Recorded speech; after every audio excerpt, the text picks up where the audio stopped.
Let's go to this tree planting activity, ma'am. Sinabi nyo, pareho sa good governance program, yung socio-economic program, kino-cover din yung tinatawag ninyo na tree planting activities. Tama po ba?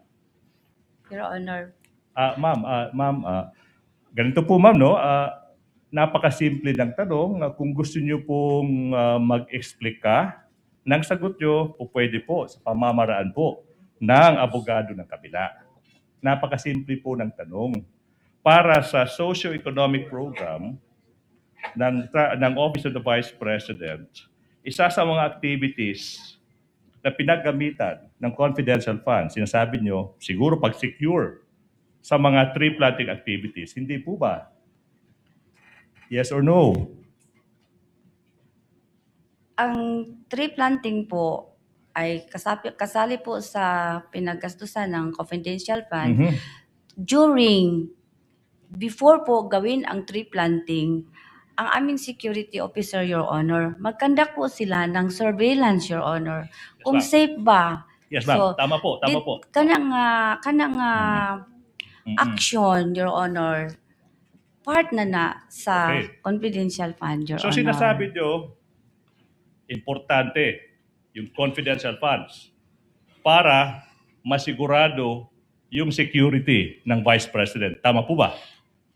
Masigurado nga safe pag-implement, Your Yes, Honor, ma'am. ang programa o ang mga tao nga mo plant dito sa area, Yes, sa ma'am. mga trees. Yes, ma'am. Now, hindi po ba noong August 13, ilang araw pa lang, yung nakakaraan, 2026, yung Vice President nag-tree planting activity in Masibay Integrated School in Nunungan, Lanao del Norte, as can be shown in these news reports. Tanong, 2026. Ito yung tanong now. May confidential funds ba yung Office of the Vice President sa taong ito, 2026? Wala po, Your Okay, Honor. wala. And despite that, despite the absence of confidential funds, nakapag-tree planting with God's blessing, nakapag-tree planting yung Vice President, nagligtas ng walang untoward incident. Tama po ba? Irrelevant, Your Honor. That's very much relevant, Your Honor.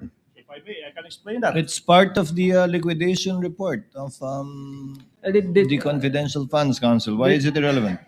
This is for 2026, Your Honor. The question pertains to an activity in 2026, Your Honor, which is not covered by the articles of impeachment, Your Honor. This is 2026, Council? Yes, Your Honor.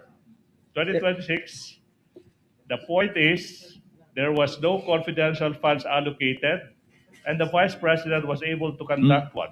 Sinasabi ng, if I may, Your Honor. I get your point, Council. Yes.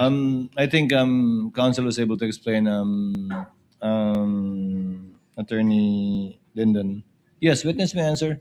Ang punto lamang naman, Attorney Ligutan, correct me if I'm wrong, is kasama sa confidential funds na pinang-liquidate nila, yung tree planting, di umano, libreng sakay, yung mga enumeration nila, bagaman hindi ito saklaw ng taong sakop ng impeachment, gusto mo lang patunayan na nagawa pa rin to kahit walang confidential funds. Crystal clear. Yes, sir. Yes, witness will answer if she knows. If she knows, because she's the SDO for the confidential funds. Hindi ko alam, Your Honor. Hindi mo alam.